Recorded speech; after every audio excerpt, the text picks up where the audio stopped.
Hello friends, हम लोग NCERT chemistry कक्षा 11वीं रसायन विज्ञान का दूसरा चैप्टर पढ़ रहे हैं, परमाणु की संरचना।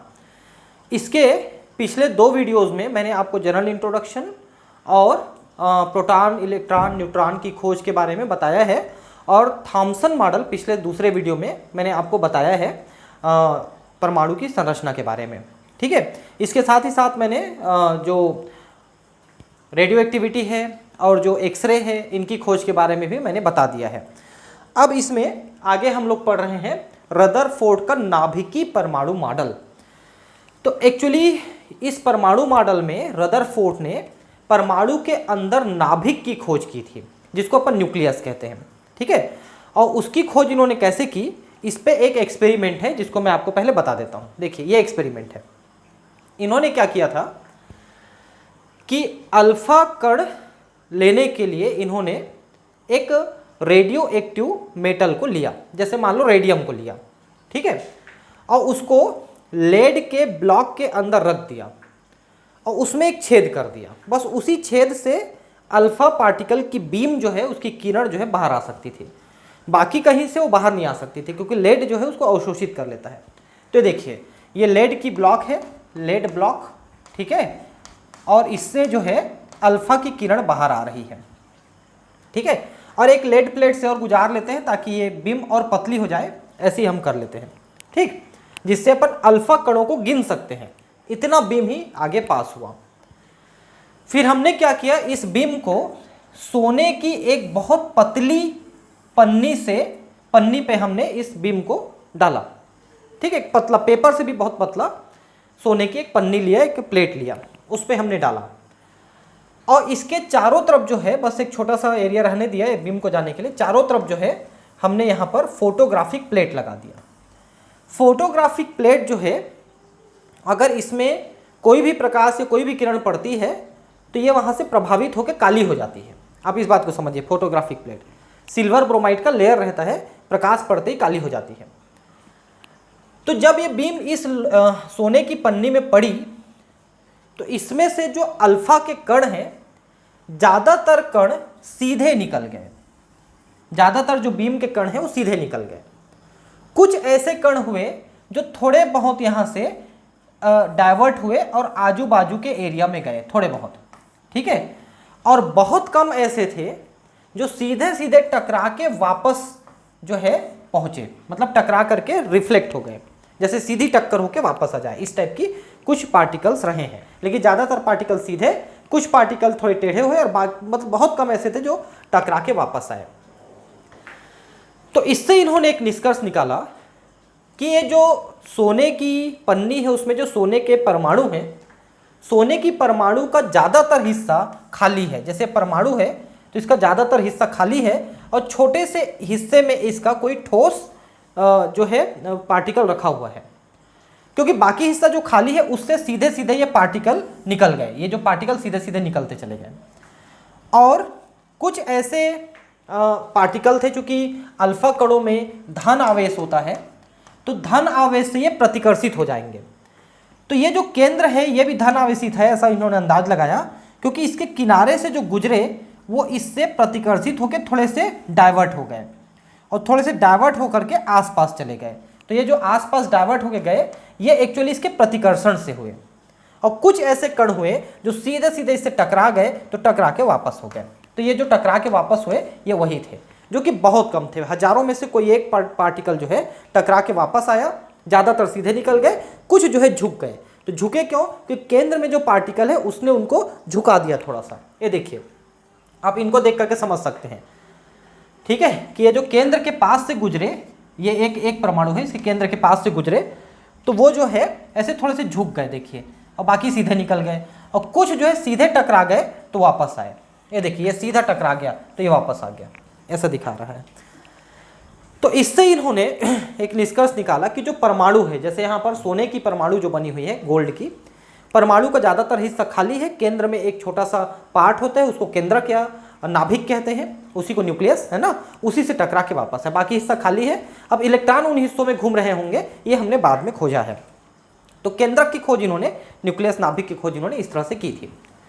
रदरफोर्ड और उसके विद्यार्थियों ने, जिसमें हेंस गीगर और अर्न्स्ट मार्सडेन ने, बहुत पतली सोने की पन्नी पर अल्फा कणों की बौछार की। रदरफोर्ड के प्रसिद्ध अल्फा कण प्रकीर्णन प्रयोग को चित्र में दिखाया गया। प्रकीर्णन का मतलब होता है फैल जाना, तो कुछ पार्टिकल ऐसे फैल गए, उसी को प्रकीर्णन कह रहा है ये, ठीक है।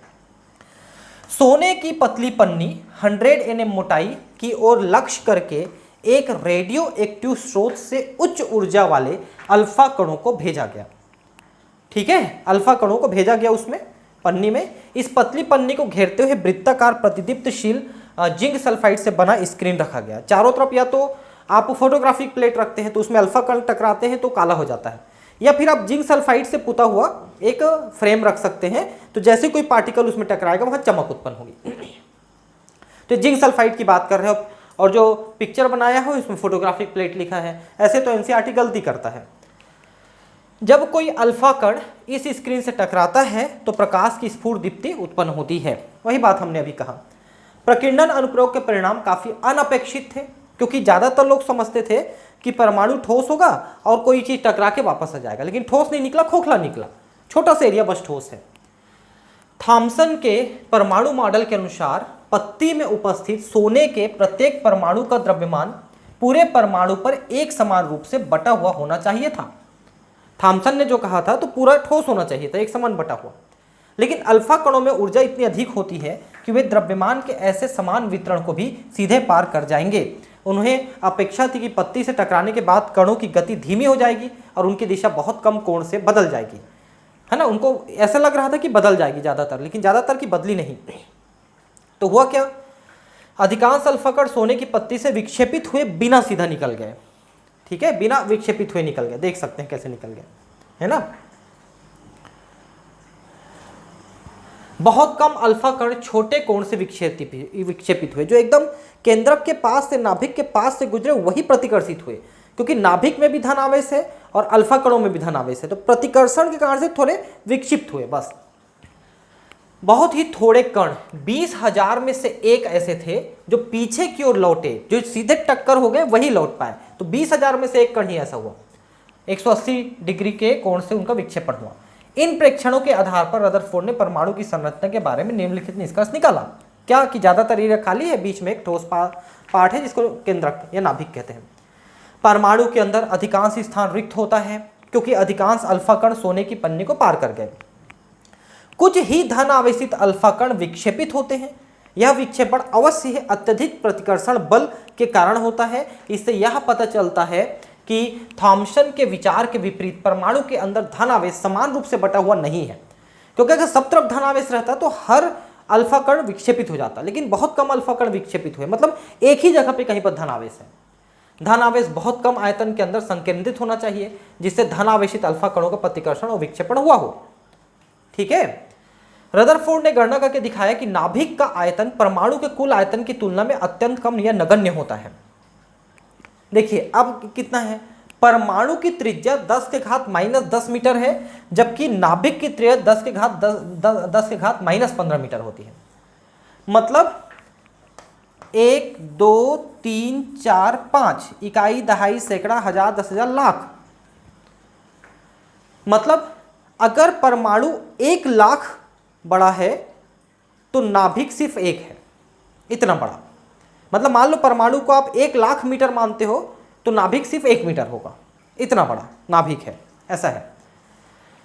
आकार के इस अंतर का अंदाज इस बात से लगाया जा सकता है कि यदि नाभिक को क्रिकेट की गेंद जितना माना जाए तो परमाणु की त्रिज्या लगभग 5 किलोमीटर होगी। समझ रहे हो बात को, मतलब 5 किलोमीटर त्रिज्या, समझ रहे हैं, 5 किलोमीटर त्रिज्या इतना बड़ा आप एक ग्राउंड बना लो और उस ग्राउंड के ठीक बीच में क्रिकेट का एक बॉल रख दो, बस ये परमाणु की संरचना है और वो बॉल जो है नाभिक है। इतनी बड़ी नाभिक होती है परमाणु की तुलना में। उपरोक्त से रदरफोर्ड ने परमाणु का नाभिकीय मॉडल प्रस्तुत किया। इस मॉडल के अनुसार परमाणु का धन आवेश तथा अधिकांश द्रव्यमान एक अति अल्प क्षेत्र में केंद्रित होता है। परमाणु के इस अल्प भाग को रदरफोर्ड ने नाभिक कहा, न्यूक्लियस, ठीक है, छोटे से भाग में है, उसी में धनावेश है, उसी में मुख्य द्रव्यमान है, क्योंकि प्रोटॉन और न्यूट्रॉन उसी के अंदर है। इलेक्ट्रॉन का द्रव्यमान तो नगण्य है, प्रोटॉन न्यूट्रॉन का ही द्रव्यमान ठीक ठाक है, वो नाभिक के अंदर है। नाभिक के चारों ओर इलेक्ट्रॉन वृत्ताकार पथों, जिन्हें कक्षा या ऑर्बिट कहा जाता है, में बहुत तेजी से घूमते हैं। अतः रदरफोर्ड का परमाणु मॉडल सौर मंडल से मिलता जुलता है, जिसमें सूर्य नाभिक के समान होता है और ग्रह गतिमान इलेक्ट्रॉन के समान होते हैं। तो जैसे हमारा सौर मंडल है, केंद्र में सूर्य, चारों तरफ ग्रह चक्कर लगा रहे हैं, वैसे इलेक्ट्रॉन चक्कर लगाते हैं नाभिक के चारों ओर। इलेक्ट्रॉन और नाभिक आपस में आकर्षण के स्थिर वैद्युत बलों के द्वारा बंधे रहते हैं। क्योंकि नाभिक में धनावेश है और इलेक्ट्रॉन में ऋणावेश है, तो उसी तरह से बंधे हुए, जैसे आप एक गेंद को रस्सी से बांध के जो गोल गोल घुमाते हो तो आपकी रस्सी के द्वारा बंधा हुआ है, वैसी नाभिक के धनावेश और इलेक्ट्रॉन का ऋणावेश के बीच जो आकर्षण बल है, उसके द्वारा इलेक्ट्रॉन उस ऑर्बिट में बंधे हुए और घूम रहे हैं। सौर मंडल में भी ऐसा ही, पता है ना आपको, सूर्य और ग्रहों के बीच में, जैसे पृथ्वी है, ऐसे सभी ग्रह, उनके बीच में आकर्षण बल है, गुरुत्वाकर्षण बल, जिसके कारण से वो बंधे हुए घूम रहे हैं। ठीक है, तो ये तो रदरफोर्ड का परमाणु मॉडल है, जो नाभिक के खोज के साथ यहां पर शुरू हुआ था। अब हम परमाणु के बारे में आगे समझने से पहले परमाणु की संख्या और परमाणु की द्रव्यमान संख्या के बारे में हमको मालूम होना चाहिए। बहुत साधारण भाषा में आपको बता देता हूं, परमाणु के अंदर जितनी प्रोटॉन है वो उसकी परमाणु संख्या है। प्रोटॉन के बराबर इलेक्ट्रॉन भी होता है, तो प्रोटॉन कहिए या इलेक्ट्रॉन कहिए, उसकी संख्या परमाणु संख्या है।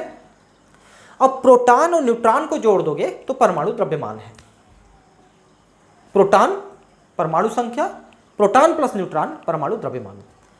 अब इसमें हम कुछ समस्थानिक, संभारिक, ऐसे कुछ शब्दों का भी हम प्रयोग करेंगे, तो उनका क्या मतलब है हम इसमें देखेंगे। नाभिक का धनावेश उसके प्रोटॉनों के कारण होता है, जैसा पहले ही स्थापित हो चुका है।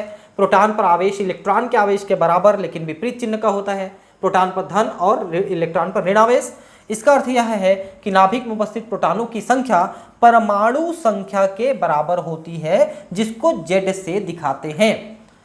मैंने अभी कहा ना कि प्रोटॉनों की संख्या परमाणु संख्या है, अर्थात प्रोटॉनों की संख्या हाइड्रोजन नाभिक में 1 और सोडियम में 11 होती है, अतः इनका परमाणु क्रमांक 1 और 11 है। जितने प्रोटॉन है उतनी परमाणु संख्या। हाइड्रोजन में 1 है, हीलियम में 2 है ना, लिथियम में 3 है, ऐसा करके बेरिलियम में 4 है, बोरान में 5 है, कार्बन में 6 है, नाइट्रोजन में 7 है, ऑक्सीजन में 8 है ना। इस तरह से बढ़ता जा रहा है। तो ये क्या है, नाभिक में प्रोटॉनों की संख्या, जिसको हम परमाणु क्रमांक कहते हैं।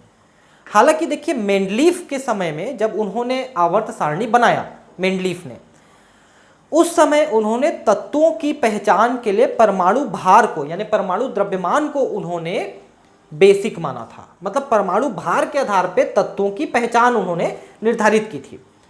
लेकिन बाद में जब आधुनिक आवर्त सारणी बनाया गया, आवर्त नियम, आवर्त सारणी, मोजले नाम के साइंटिस्ट ने आवर्त नियम दिया था, फिर आवर्त सारणी नील बोर्स ने बनाया था। ऐसे करके जब आधुनिक आवर्त सारणी पे काम हुआ, तो हमने परमाणु द्रव्यमान को छोड़ के परमाणु क्रमांक को तत्वों की पहचान निर्धारित की। क्योंकि एक ही तत्व में कई बार ऐसा होता है कि 2-3 ऐसे तत्व हो जाते हैं जिसके परमाणु भार अलग अलग होते हैं। जैसे कि कार्बन की बात करें, कार्बन का परमाणु क्रमांक 6 है, लेकिन परमाणु द्रव्यमान आप कहेंगे तो 12 भी है, 13 भी है और 14 भी है। अब 3 अलग अलग परमाणु द्रव्यमान है, तो क्या हम उसको 3 अलग अलग तत्व मानेंगे? लेकिन अगर हम उसको परमाणु क्रमांक से तत्व मानते हैं तो एक ही तत्व है। तो इसलिए हमने उसको परमाणु क्रमांक को लेकर के तत्व की पहचान निर्धारित की कि जो परमाणु क्रमांक है वही तत्व है, बाकी उसके समस्थानिक है। तो अभी हम इसको समझेंगे। तो परमाणु संख्या को Z से दिखाते हैं, जो कि प्रोटॉनों की संख्या है, और जैसा मैंने सोडियम, हाइड्रोजन और बहुत सारे और तत्वों के बारे में आपको बताया है। परमाणु को उदासीन बनाए रखने के लिए उसमें इलेक्ट्रॉनों की संख्या प्रोटॉनों की संख्या के बराबर होगी। तो आप इलेक्ट्रॉन की संख्या को भी ले सकते हैं, लेकिन डेफिनेशन है प्रोटॉन की संख्या, क्योंकि प्रोटॉन की संख्या कम ज़्यादा नहीं होती है। इलेक्ट्रॉन की संख्या कम ज़्यादा हो जाएगी अगर वो आयन बनाएगा, तो इलेक्ट्रॉन दे देगा तो धन आयन बनाएगा, इलेक्ट्रॉन ले लेगा तो ऋण आयन बनाएगा। तो इलेक्ट्रॉन दिया लिया जा सकता है, लेकिन प्रोटॉन दिया लिया नहीं जा सकता, तो फिक्स होता है। इसलिए प्रोटॉनों की संख्या फिक्स होने के कारण से उसी को परमाणु संख्या मानते हैं। ठीक है, उदाहरण, हाइड्रोजन तथा सोडियम परमाणु में इलेक्ट्रॉनों की संख्या भी 1 और 11 होगी, जितना कि उनके प्रोटॉन की संख्या थी। अब आपको समझ में आ रही होगी मैं क्या बता रहा हूं। तो परमाणु संख्या क्या हुई, नाभिक में प्रोटॉन की संख्या कहें या फिर इलेक्ट्रॉन की संख्या कहें। लेकिन ये उदासीन परमाणु में देखिए बार बार लिख रहे हैं उदासीन परमाणु, क्योंकि अगर आपने आयन बना दिया तो इलेक्ट्रॉन कम ज़्यादा हो जाएगा, इसलिए हम इलेक्ट्रॉन को नहीं बोलते, हम प्रोटॉन को बोलते हैं कि ये परमाणु क्रमांक है। नाभिक का धन आवेश उसके प्रोटॉन के कारण होता है, परंतु नाभिक का द्रव्यमान प्रोटॉन और कुछ अन्य उदासीन कणों जिसमें न्यूट्रॉन शामिल है, उदासीन कणों जिनमें प्रत्येक का द्रव्यमान प्रोटॉन के द्रव्यमान के लगभग बराबर होता है के कारण होता है। तो ये जो उदासीन कण है इसमें मुख्यतः होता है न्यूट्रॉन। तो नाभिक में प्रोटॉन और न्यूट्रॉन होते हैं और दोनों को मिला के परमाणु द्रव्यमान होता है। इन उदासीन कणों को न्यूट्रॉन कहते हैं, नाभिक में उपस्थित प्रोटॉन और न्यूट्रॉनों को न्यूक्लियॉन्स कहते हैं। ये जो है इसको आप शब्द को ध्यान रखेंगे, न्यूक्लियस में पाए जाने वाले कणों को मिला के न्यूक्लियॉन्स कहा जाता है। न्यूक्लियॉनों की कुल संख्या को परमाणु द्रव्यमान संख्या ए कहते हैं, ए ध्यान रखेंगे आप, ठीक है। तो द्रव्यमान क्या हुआ, परमाणु द्रव्यमान या द्रव्यमान संख्या बोलते हैं उसको। परमाणु द्रव्यमान ज़्यादा याद रहता है, द्रव्यमान संख्या भी बोल सकते हैं, क्योंकि संख्या में हम प्रोटॉन की संख्या और न्यूट्रॉन की संख्या को जोड़ते हैं। ये देखिए प्रोटॉन की संख्या जो कि हम परमाणु द्रव्यमान कह रहे थे और न्यूट्रॉन की संख्या को जोड़ दोगे तो आपका आ जाएगा द्रव्यमान संख्या, परमाणु द्रव्यमान, ठीक है। तो इसको हमने जैसे कि सोडियम की हम बात कर रहे थे, तो सोडियम में 11 प्रोटॉन हैं, ठीक है, लेकिन 12 न्यूट्रॉन होते हैं, इसलिए 23 हो जाता है इसका द्रव्यमान। समझ रहे हैं बात को, 23 हो जाता है। अब है समस्थानिक एवं समभारिक, इन दोनों का क्या मतलब होता है देखिए।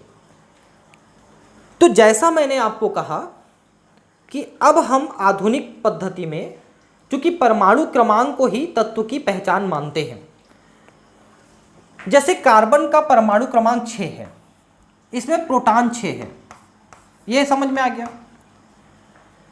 लेकिन कार्बन जो है 3 प्रकार के हैं।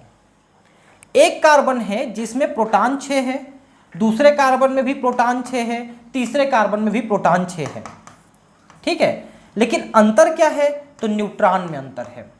इस वाले में न्यूट्रॉन 6 है, इस वाले में न्यूट्रॉन 7 है और इस वाले न्यूट्रॉन में 8 है।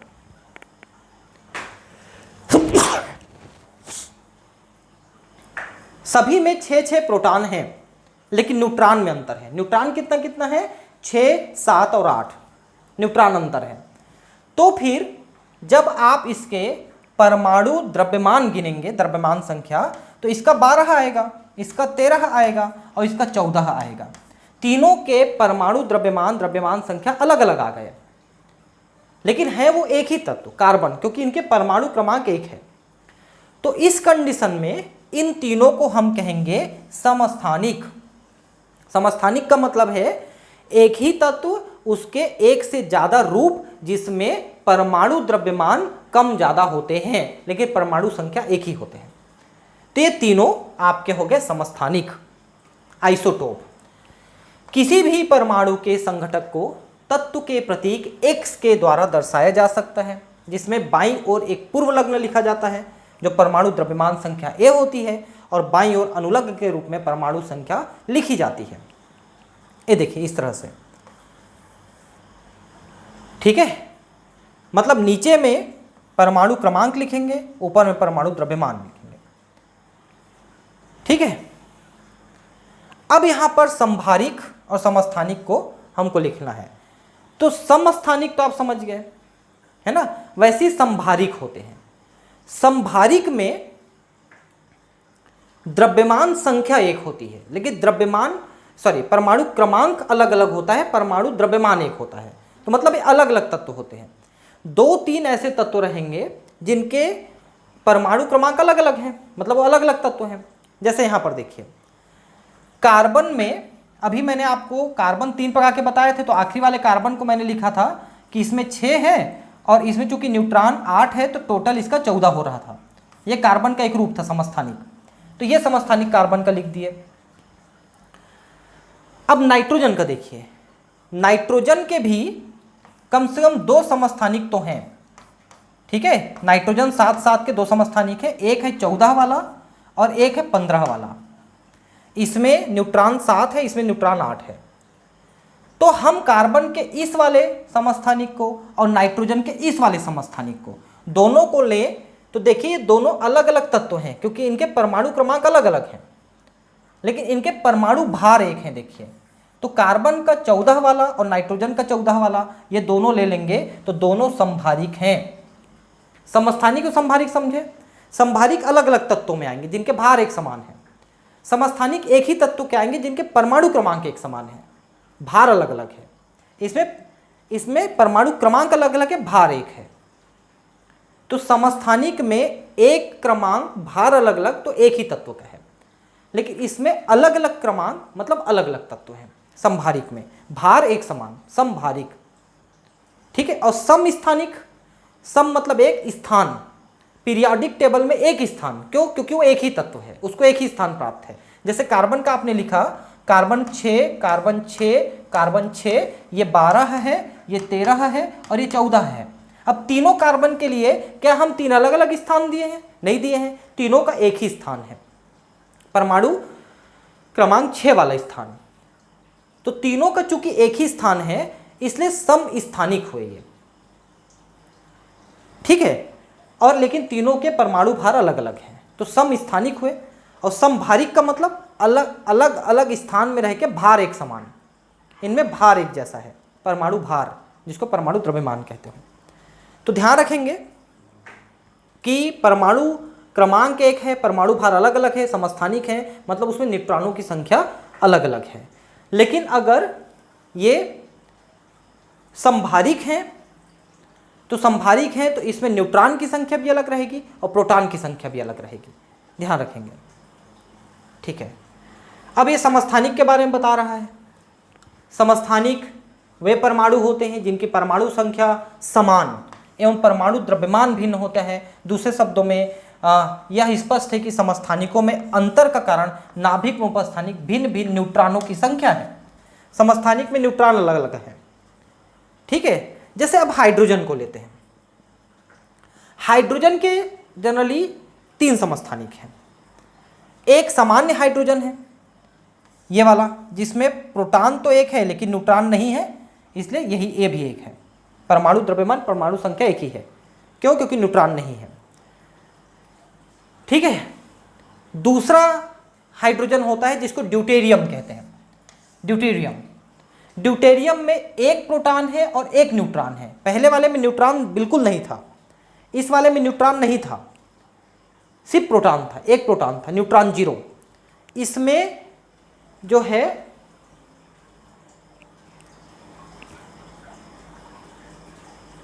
हाँ, मैं आपको फिर से बता रहा हूं, इस वाले हाइड्रोजन में केवल एक प्रोटॉन, न्यूट्रॉन 0, इसमें एक प्रोटॉन एक न्यूट्रॉन, ठीक, ड्यूटेरियम में। और ट्रिटियम में एक प्रोटॉन और 2 न्यूट्रॉन। ऊपर में जो लिखे हैं प्रोटॉन न्यूट्रॉन को जोड़ के लिखे हैं, इसमें एक प्रोटॉन है एक न्यूट्रॉन है, दोनों को जोड़ के 2। इसमें एक प्रोटॉन है 2 न्यूट्रॉन है, दोनों को जोड़ के 3। तो हाइड्रोजन, एक बार फिर से लिख देता हूं, देखिए, हाइड्रोजन, ड्यूटेरियम और ट्रिटियम। हाइड्रोजन एकमात्र ऐसा एलिमेंट है जिसके तीनों समस्थानिकों को हम अलग अलग नाम से जानते हैं, लेकिन तीनों हाइड्रोजन है, ध्यान रखेंगे, पहचान के अलग अलग नाम देते हैं, बाकी किसी में समस्थानिकों को अलग नाम नहीं देते हैं। तो पहले वाले हाइड्रोजन में, दूसरे वाले हाइड्रोजन में, तीसरे वाले हाइड्रोजन में, तीनों में प्रोटॉन एक एक ही है, इसलिए परमाणु क्रमांक एक एक है। अब पहले वाले में प्रोटॉन तो एक है लेकिन न्यूट्रॉन 0 है, इसलिए 1 धन 0 बराबर 1, तो परमाणु क्रमांक भी एक, परमाणु द्रव्यमान भी एक। दूसरे वाले में न्यूट्रॉन 1 है प्रोटॉन के साथ, तो दोनों को जोड़ के हो गया 2। तीसरे वाले में प्रोटॉन के साथ 2 न्यूट्रॉन भी हैं, दोनों को जोड़ के 3। तो इन तीनों का परमाणु क्रमांक 1 है लेकिन परमाणु भार अलग अलग है, इसलिए समस्थानिक है, आइसोटोप है, ठीक है। अब देखिए कितने कितने परसेंट है, तो ये देखिए, ये प्रोटियम है। प्रोटियम जो है 99.985% हाइड्रोजन टोटल हाइड्रोजन में से है, मतलब लगभग यही है। और ड्यूटेरियम देखिए 0.015% है। और ट्रीटियम कितना है? तो ट्रीटियम जो है लगभग नहीं के बराबर है। क्यों? क्योंकि वैसे भी ये रेडियो एक्टिव होता है, तो टिकाऊ नहीं होता है, देते रहता है ये अल्फा बीटा गामा। ट्रीटियम पृथ्वी में लेस मात्रा में पाया जाता है। समस्थानिकों कुछ अन्य उदाहरण भी हैं, जैसे कार्बन मैंने बताया। देखिए ये देखिए कार्बन के 12 हवाले, 13 हवाले और 14 हवाले, ये मैंने आपको बताया। वैसी क्लोरीन का देखिए, क्लोरीन में प्रोटॉन 17 है, ठीक है, लेकिन न्यूट्रॉन देखिए इसमें 18 है और इसमें 20 है, ठीक है, इसमें 18 और इसमें 20 है। न्यूट्रॉन की संख्या अलग अलग है। परमाणु क्रमांक 1 है, मतलब प्रोटॉन 1 है। इसमें तो मैं आपको बता ही दिया कार्बन में कैसा है, नाइट्रोजन का भी मैंने बता दिया, ठीक है।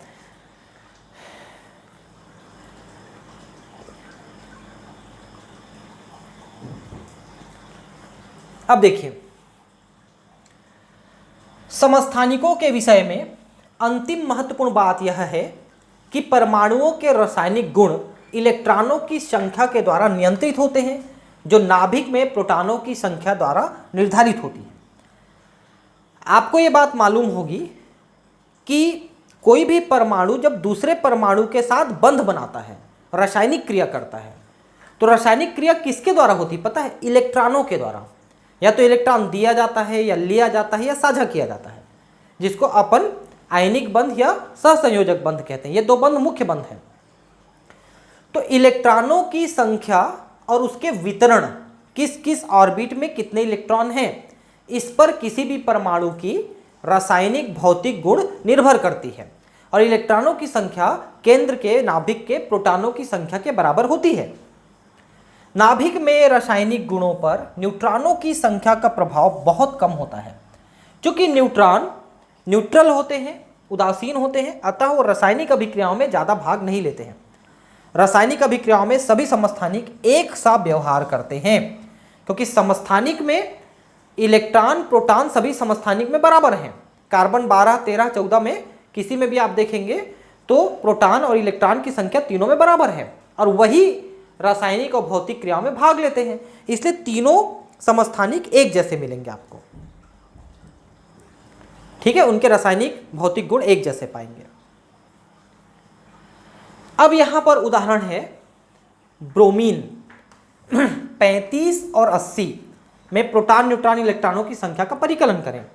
तो सीधा सीधा मैं आपको बता देता हूं, यह प्रोटॉन की संख्या है 35 और इतनी ही संख्या इलेक्ट्रॉन की रहेगी, और 80 में से 35 को घटा देंगे तो आपके न्यूट्रॉन की संख्या आ जाएगी।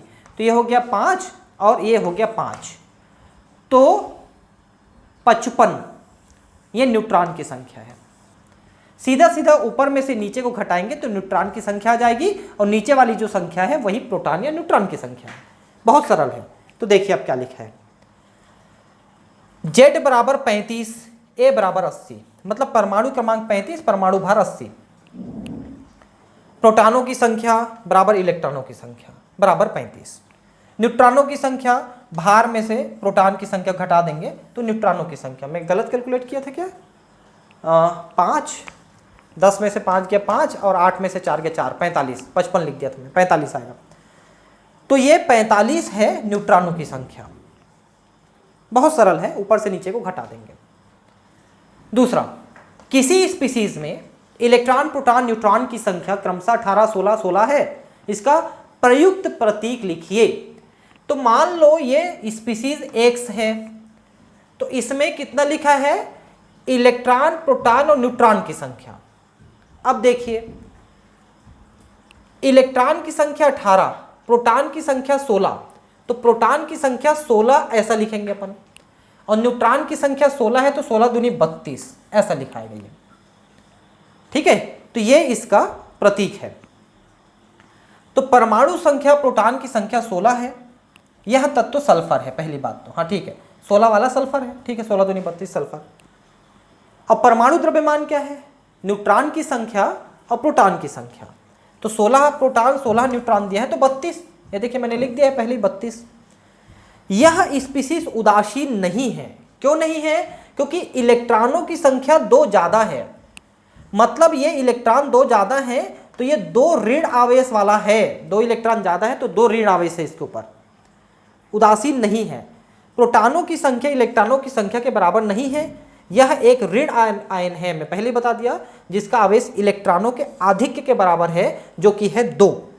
तो ये सल्फर है और 2 माइनस है, तो ऐसा लिखेंगे इसको, मतलब सल्फर 16, 32 और 2 माइनस, ये ऐसा इसका चिन्ह लिखेंगे अपन, क्योंकि ये उदासीन नहीं है, ऋण आयन के रूप में है। नोट, इस संकेत का प्रयोग करने से पहले यह पता कर ले कि यह स्पीशीज उदासीन परमाणु है कि नहीं। तो इसका सीधा मतलब है, अगर प्रोटॉनों की संख्या से इलेक्ट्रॉनों की संख्या ज्यादा है तो ऋण आयन है, और अगर इलेक्ट्रॉनों की संख्या कम है तो धन आयन है। क्योंकि एक्स्ट्रा इलेक्ट्रॉन के आ जाने से एक्स्ट्रा ऋण आयन आ जाएगा तो उसके ऊपर ऋण आयन चढ़ जाएगा, तो ऋण आवेशित हो जाएगा। लेकिन अगर इलेक्ट्रॉन चला गया तो ऋण आवेश चला गया तो धन आवेश ज्यादा हो जाएगा, तो इसके पास धन आवेशित हो जाएगा। समझ पाए आप लोग? ठीक है, तो यह पता कर लें कि स्पीशीज उदासीन परमाणु है या धन आयन है या ऋण आयन है। अगर यह उदासीन परमाणु है तो समीकरण मान्य है, जिसमें प्रोटॉनों की संख्या इलेक्ट्रॉनों की संख्या के बराबर है और यह परमाणु संख्या है। ठीक है, यदि स्पीशीज एक आयन है तो यह निर्धारित कीजिए कि प्रोटॉनों की संख्या इलेक्ट्रॉनों की संख्या से अधिक है या कम है। यदि अधिक है तो यह धन आयन है, क्योंकि प्रोटॉन ज़्यादा है, तो प्रोटॉन ज़्यादा है मतलब इलेक्ट्रॉन कम है, मतलब धन आयन ज़्यादा है, तो इसलिए धन आयन हो गया। और अगर इलेक्ट्रॉन ज़्यादा है तो फिर ऋण आयन हो जाएगा। जैसे मैंने कहा, न्यूट्रॉनों की संख्या हमेशा प्रोटॉन से परमाणु द्रव्यमान को परमाणु क्रमांक को घटाओगे, परमाणु द्रव्यमान से परमाणु क्रमांक को घटाओगे तो आपको न्यूट्रॉनों की संख्या आ जाएगी। अब ये तो फिक्स है, चाहे वो ऋण आयन हो, धन आयन हो, उदासीन हो, उसमें न्यूट्रॉन प्रोटॉन की संख्या तो फिक्स है सभी में, वो कम ज़्यादा नहीं होती। तो परमाणु द्रव्यमान से परमाणु क्रमांक यानी प्रोटॉन की संख्या घटाओगे तो न्यूट्रॉन की संख्या आ जाएगी, उदासीन, धन आयन, ऋण आयन किसी में भी। ठीक है, अब रदरफोर्ड का जो मॉडल था वो बहुत सही मॉडल है, लेकिन कुछ कुछ उसमें भी कमियां हैं। क्या कमियां हैं? रदरफोर्ड का नाभिकीय मॉडल सौर मंडल का एक छोटा रूप है, जिसमें नाभिक को भारी सूर्य की तरह और इलेक्ट्रॉनों को हल्के ग्रहों की तरह सोचा गया था। जब सौर मंडल पर चीज सम्मत यांत्रिकियों को लागू किया जाता है तो यह पता चलता है कि ग्रह सूर्य के चारों निश्चित कक्षाओं में घूमते हैं। ग्रहों के बीच गुरुत्वाकर्षण बल को इस फार्मूले के द्वारा निकालते हैं। ठीक है, G into M1 M2 divided by R square. ठीक है, यहां M1 और M2 द्रव्यमान है सूर्य के ग्रह के, और R उनके बीच की दूरी है, और G गुरुत्वाकर्षण स्थिरांक है। इस सिद्धांत से ग्रहों की कक्षाओं के बारे में सही सही गणना की जा सकती है, जो प्रायोगिक मापन से मेल खाती है।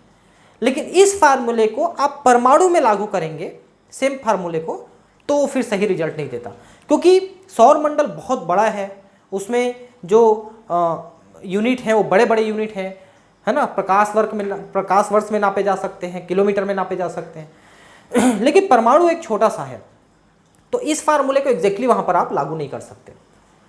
सौर मंडल और नाभिकीय मॉडल में समानता से यह सुझाव मिलता है कि इलेक्ट्रॉन नाभिक के चारों निश्चित कक्षाओं में गति करते हैं। इसके अतिरिक्त इलेक्ट्रॉन और नाभिक के बीच कूलाम्ब बल, देखिए कूलाम्ब बल के Q1 Q2 divide by R square होता है। यहां पर जैसे वहां पर आपने G लिखा था, यहां पर K लिख रहे हैं। Q1 और Q2 ये आवेश की मात्रा है इलेक्ट्रॉन प्रोटॉन के बीच, और R स्क्वायर उनके बीच की दूरी। ये देखिए Q1 Q2 आवेश है, R उनके मध्य की दूरी है, और K अनुपातिकता स्थिरांक है, ये दिया रहेगा आपको। कूलाम्ब बल गणितीय रूप में गुरुत्वाकर्षण बल के समान होता है, परंतु जब कोई पिंड किसी कक्षा में गति करता है तो इसमें त्वरण होना चाहिए। त्वरण का मतलब है स्पीड में बढ़ोतरी होनी चाहिए, क्योंकि वो आकर्षित कर रहा है। यदि पिंड किसी कक्षा में स्थिर वेग से गति कर रहा है तो भी दिशा परिवर्तन के कारण उसमें त्वरण होना चाहिए। जैसे देखिए, अब एक ग्रह जो है सूर्य के चारों ओर घूम रहा है, उसके बीच गुरुत्वाकर्षण बल लग रहा है, लेकिन घूमने के कारण से त्वरण भी लग रहा है, तो वो जो त्वरण है वो गुरुत्वाकर्षण बल से वो मैनेज हो जाता है, इसलिए उसकी एक निश्चित गति होती है घूमने की। वो बढ़ती भी नहीं है, घटती भी नहीं है, लेकिन वो खिंचा के अंदर भी नहीं आती, क्योंकि वो अपकेंद्री बल से जुड़ा हुआ है। नाभिकीय मॉडल में कक्षाओं में घूमते ग्रहों की तरह इलेक्ट्रॉन का भी त्वरण होना चाहिए। मैक्सवेल के विद्युत चुंबकीय सिद्धांत के अनुसार त्वरित आवेशित कणों को विद्युत चुंबकीय विकिरण का उत्सर्जन करना चाहिए। ग्रहों के साथ ऐसा इसलिए नहीं होता क्योंकि वे आवेशित नहीं होते। अब देखिए, इनका यह कहना है कि ग्रह घूम रहे हैं सूर्य के चारों ओर, दोनों के बीच में गुरुत्वाकर्षण है, लेकिन आवेश तो नहीं है ना, धन आवेश ऋण आवेश नहीं है, तो उनका आकर्षण अलग किस्म का हुआ। लेकिन इलेक्ट्रॉन और प्रोटॉन धन आवेश ऋण आवेश है, तो दूसरे को अलग तरीके से भी अट्रैक्ट करेंगे। तो फिर वो इलेक्ट्रॉन घूमते घूमते खींच करके नाभिक में क्यों नहीं गिर जाता है, ये रदरफोर्ड मॉडल में नहीं बताया जा सका। इसलिए किसी कक्षा में उपस्थित इलेक्ट्रॉन से विकिरण उत्सर्जित होगा, और वो जो इलेक्ट्रॉन है घूमते हुए अपनी ऊर्जा को छोड़ते हुए विकिरण उत्पन्न करेगा और नाभिक में गिर जाएगा। इस विकिरण के लिए ऊर्जा इलेक्ट्रॉनिक गति से प्राप्त होगी। इस प्रकार कक्षा छोटी होती चली जाएगी। गणनाओं से पता चला है कि इलेक्ट्रॉनों को सर्पिल पथ से नाभिक में पहुंचने में 10⁻⁸ सेकंड लगेंगे, किंतु वास्तव में ऐसा नहीं होता है, वो गिरता नहीं है। इस प्रकार यदि इलेक्ट्रॉन की गति का चिरसम्मत यांत्रिकी तथा विद्युत चुंबकीय सिद्धांत के अनुसार वर्णन किया जाए तो रदरफोर्ड का परमाणु मॉडल किसी परमाणु की स्थायित्व की व्याख्या नहीं कर सकता है। यांत्रिकी और विद्युत चुंबकीय सिद्धांत, इनका कहना है कि अगर दो पिंड आपस में आवेश के द्वारा आकर्षित हैं तो घूमता हुआ पिंड उस आवेश के बल से खींचता चला जाएगा और अपनी ऊर्जा खोते हुए वो उसके साथ चिपक जाएगा, और ऊर्जा जो खोया वो विद्युत चुंबकीय तरंग के रूप में, यानी कि प्रकाश के रूप में, किसी भी प्रकाश के रूप में वो निकल जाएगा। ऊर्जा छोड़ करके इलेक्ट्रॉन को नाभिक में समा जाना चाहिए, लेकिन ऐसा होता नहीं है। अगर रदरफोर्ड का मॉडल सही है और उस मॉडल में इनको हम लगा दें तो ये मॉडल गलत हो जाता है। आप यह पूछ सकते हैं कि यदि कक्षाओं में इलेक्ट्रॉनों की गति से परमाणु अस्थायी हो जाता है तो क्यों नहीं हम इन इलेक्ट्रॉनों को नाभिक के चारों स्थिर मान लेते हैं, क्यों, है ना, क्यों मान लेते हैं? कारण यह है कि यदि इलेक्ट्रॉनों को स्थिर माना जाता है तो अत्यधिक घनत्व वाले नाभिक और इलेक्ट्रॉनों के बीच स्थिर वैद्युत आकर्षण बल इन इलेक्ट्रॉनों को नाभिक की ओर खींच लेगा, जिसमें थॉम्सन परमाणु मॉडल का एक लघु रूप प्राप्त होगा। तो अब इलेक्ट्रॉन अगर घूम रहे हैं उसको हम स्थिर मान लें, स्थिर मान ले तब भी तो परमाणु का नाभिक उसको खींचेगा और खींच करके उसको अपने में चिपका लेगा, ये भी नहीं होता। लेकिन इलेक्ट्रॉन घूम रहे हैं, ये तो हमको पता है, और घूमते हुए क्यों नहीं समाते हैं, अपनी ऊर्जा को क्यों नहीं देते हैं, इस चीज को हम आगे पढ़ेंगे। रदरफोर्ड के परमाणु मॉडल का एक दूसरा गंभीर दोष यह है कि यह परमाणुओं के इलेक्ट्रॉनिक संरचना के बारे में कुछ भी वर्णन नहीं करता, अर्थात इसमें यह पता नहीं चलता कि इलेक्ट्रॉन नाभिक के चारों ओर किस प्रकार विद्यमान है, इनकी ऊर्जा क्या है। जैसे हम पढ़ते हैं ना कि नाभिक के, ये नाभिक है, इसके चारों ओर पहले में 2 इलेक्ट्रॉन रहते हैं, फिर उसके बाद 8 इलेक्ट्रॉन रहते हैं, है ना, ऐसे, है ना, 2n स्क्वायर के हिसाब से ये लगे होते हैं इलेक्ट्रॉन, और जितने बाहर के नाभिक में जाते हैं इलेक्ट्रॉनों में ऊर्जा उतनी ज़्यादा होती है, ये भी हम पढ़ते हैं। लेकिन रदरफोर्ड का मॉडल ये सब कहाँ बताता है? चिरसम्मत यांत्रिकी विज्ञान वह है जो न्यूटन के गति के नियमों पर आधारित है या स्थूल वस्तुओं की गति के नियमों को समझाता है ना। न्यूटन के 3 गति के नियम है ना, उन्हीं के आधार पे ये यांत्रिकी सिद्धांतिक विज्ञान काम करता है। ठीक है, तो अब जो है इसके बाद हम बोर का परमाणु मॉडल और इसके बारे में पढ़ेंगे। तो थोड़ा सा इसके बारे में पढ़ा देता हूँ 5 मिनट, है ना। बोर के परमाणु मॉडल के विकास की पृष्ठभूमि। तो अभी आपने थॉमसन मॉडल पढ़ा, रदरफोर्ड मॉडल पढ़ा, उनमें कुछ अच्छाई भी थी, कुछ बुराइयां भी थी, गलतियां थी। तो उन सबको दूर करने के लिए अब नील्स बोर ने नया परमाणु मॉडल दिया। उसकी पृष्ठभूमि कैसे तैयार हुई, उन्होंने क्या क्या चीजें बताई।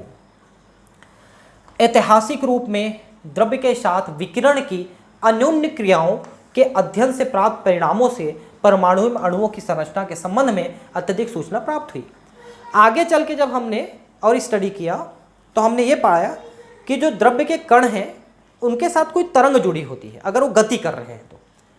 समझ रहे हैं बात को? कोई कण अगर गति कर रही है सीधी या सर्पिल, कैसे में भी, राउंड में, तो गति करते हुए कण के साथ कोई तरंग शामिल होती है। इस चीज का अध्ययन करने पर हमको परमाणु अणु की संरचना समझने में आसानी हुई। नील बोर ने इन परिणामों का उपयोग करके रदरफोर्ड द्वारा प्रतिपादित मॉडल में सुधार किया। बोर के परमाणु मॉडल के विकास में दो बिंदुओं की अहम भूमिका रही।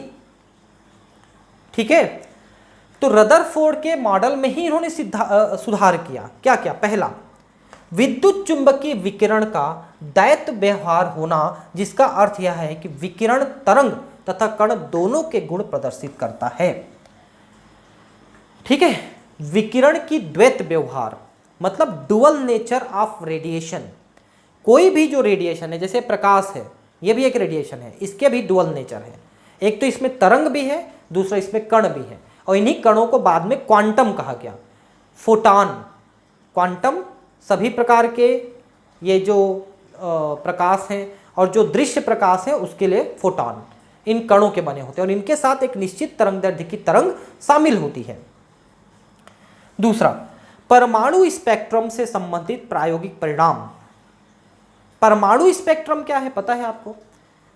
जब परमाणु को हम ऊर्जा देते हैं तो उसके इलेक्ट्रॉन अंदर वाले ऑर्बिट से, जैसे देखिए ये नाभिक है, इसके चारों तरफ ये अलग अलग ऑर्बिट हैं। ठीक है, मान लो यहाँ इलेक्ट्रॉन है। अब हमने इस परमाणु को ऊर्जा दिया, ऊर्जा देने से इलेक्ट्रॉन को ऊर्जा मिलती है, तो ये बाहर वाले ऑर्बिट में आते चले जाते हैं। अब बाद में उसी ऊर्जा को छोड़ के वापस अपने पुराने जगह पे पहुंच जाते हैं। तो अवशोषित किसी भी ऊर्जा को किए हैं, लेकिन जब उसको वापस विकिरित करते हैं, विकिरण करते हैं, तो वो जो ऊर्जा है वो विद्युत चुंबकीय तरंग यानी कि प्रकाश के रूप में उत्सर्जित करते हैं। अब प्रकाश कुछ भी हो सकता है, दृश्य प्रकाश हो सकता है, पराबैंगनी हो सकता है, एक्सरे, गामा रे, कुछ भी हो सकते हैं। उनको स्पेक्ट्रम कहा जाता है कि कौन सा इलेक्ट्रॉन किस चेंबर में जाने के बाद और वापस आने के बाद कौन सा तरंगदैर्ध्य उत्पन्न करेगा। ये पूरा एक सीरीज है, लाइमन, बामर, ब्रैकेट, है ना, ऐसा करके एक सीरीज है, उसको हम पढ़ेंगे आगे चल के।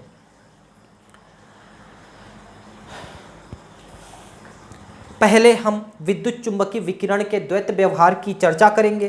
परमाणु स्पेक्ट्रम के प्रायोगिक परिणामों की चर्चा हम खंड 2.4 में करेंगे। तो पहले हम डुअल नेचर की चर्चा करेंगे कि किस तरह से वो रहते हैं, दोनों चीज़ें, तरंगदैर्ध्य और ये दोनों कैसे होते हैं, इसकी चर्चा हम पहले करेंगे। ठीक है, तो ठीक है दोस्तों, अगले क्लास में हम विद्युत चुंबकीय विकिरण की तरंग प्रकृति और उसके बाद उसकी कण प्रकृति, इन दोनों के बारे में हम यहाँ पर बात करेंगे, इसको समझने की कोशिश करेंगे कैसा होता है करके। अब थोड़ा सा हार्ड वाला पार्ट आएगा इसका, परमाणु संरचना का, तो अगले वाले चैप्टर में थोड़ा ध्यान से इसको आपको समझना पड़ेगा। ठीक है, फिर मिलते हैं अगले क्लास में, है ना। Thank you, bye.